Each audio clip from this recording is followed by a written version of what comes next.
मनोरमा बहुत खुश थी। आज ससुराल में उसका पहला दिन था और उसकी फर्स्ट नाइट भी। उसका विवाह सिंह मेंशन की मालकिन रंजना देवी के बेटे राजेंद्र से हुई थी। रंजना देवी के इलाके में बहुत ही प्रतिष्ठा थी।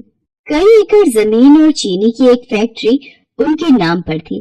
मनोरमा देवी का छोटा बेटा विदेश में रहता था और वो अस्वस्थ होने के कारण इस शादी में नहीं आ सका था। बहरहाल रात के 9:30 बजे राजेंद्र उसके कमरे में आया।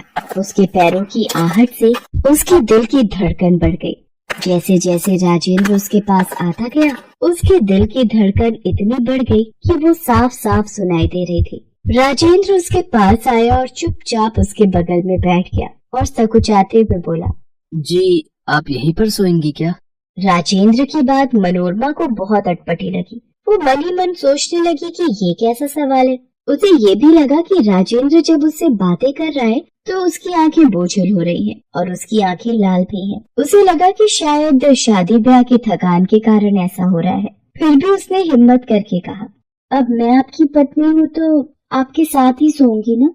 राजेंद्र ने उसकी बात का कोई जवाब नहीं दिया और वो उसके बगल में चुपचाप लेट गया। कुछ देर के बाद उसे नींद आ गई और वो खर्राटे भरने लगा।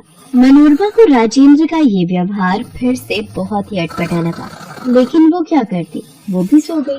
अगली सुबह जब उसकी नींद खुली तो उसने देखा कि उसका पति उसके बगल में नहीं है। अरे ये कहाँ गए? वो अपने कमरे से बाहर निकली और राजेंद्र को ढूंढने लगी, लेकिन राजेंद्र उसे कहीं नहीं मिला। पूरा घर छान मारा, आखिर ये गए कहाँ?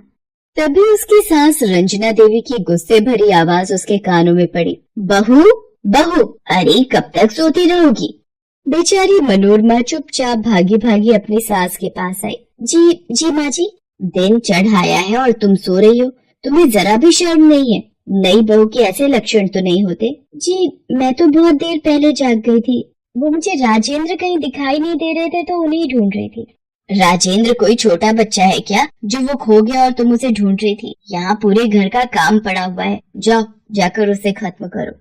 एक तो कल रात के राजेंद्र के व्यवहार से वो बहुत दुखी थी और सुबह सुबह सास का ऐसा रूप देखकर उसे समझ आ गया कि इस घर में उसकी राहें बहुत ही मुश्किल हैं।